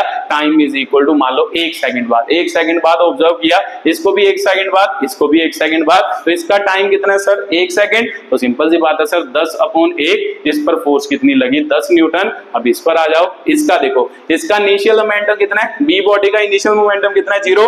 फाइनल मोमेंटम निकालो है ना, बी पीबी, इस फाइनल मोमेंटम हो गया, ये इनिशियल क्या हो गया, मोमेंटम। तो फाइनल मोमेंटम निकालो, तो फाइनल मोमेंटम क्या होएगा, मास इंटू वेलोसिटी। तो मास कितना है सर, 5 इंटू वेलोसिटी कितनी है, 2, 5 दूनी कितना हो गया, 10 हो गया। तो फाइनल मोमेंटम 10 है। इनिशियल मोमेंटम कितना था, ये इनिशियल मोमेंटम है, इनिशियल मोमेंटम 0। तो कितने टाइम बाद ऑब्जर्व किया है, 1 सेकंड। तो इनिशियल टाइम इसका भी कितना है, 0। तो सर सिंपल सी बात है, 1 minus 0, 10 upon 1 is equal to 10 newton. तो देखो ध्यान से, दोनों की फोर्स क्या है, 10 न्यूटन ही है। तो ये न्यूटन सेकंड लॉ से आपको बात समझ आई होगी। एक्चुअल में वेलोसिटी से हमें पता नहीं चलता कि उस बॉडी पर कितनी फोर्स लग रही है, उसके लिए एक मान लो टर्म डिफाइन करनी पड़ती है, जिसे हम क्या कहते हैं, मोमेंटम। मोमेंटम से हमें पता चलता है कि किसी ऑब्जेक्ट पर कितनी फोर्स लग रही है या कितनी फोर्स नहीं लग रही। तो इसीलिए हमने एक नई टर्म वाला फोर्स के चैप्टर में डिफाइन की, जिसे हम क्या कहते हैं, मास इंटू वेलोसिटी, मोमेंटम कहते हैं। तो मोमेंटम बताता है कि उस पर कितनी फोर्स क्या है, उस बॉडी पर क्या कर रही है, एक्ट कर रही है। तो देखो दोनों केसेस में सेम फोर्स एक्ट कर रही है, 10 न्यूटन और 10 न्यूटन। तो यहां से आपको फील आया होगा कि मोमेंटम ही एक ऐसी चीज है जिससे हमें फोर्स का पता चलता है, ना कि वेलोसिटी से पता चलता है, ना ही मास से हमें क्या करता है, पता चलता है। ठीक है, तो ये कुछ बातें थी, मान लो बेसिक यहां से आपको मान लो न्यूटन्स लॉ समझ आ गए होंगे। दो मैंने समझा दिए, बाकी एक वीडियो अलग थर्ड लॉ वाली बनाएंगे, मतलब फर्स्ट और सेकंड समझ आ गए। अब इसके न्यूमेरिकल की क्या करेंगे, बात करेंगे, वो अगली वीडियो में मैं अच्छे तरीके से आपको क्या करूंगा, क्लियर करूंगा। ठीक है, तो वीडियो को देखने के लिए बहुत बहुत धन्यवाद। ठीक है, मान लो हाँ चलो ठीक, धन्यवाद।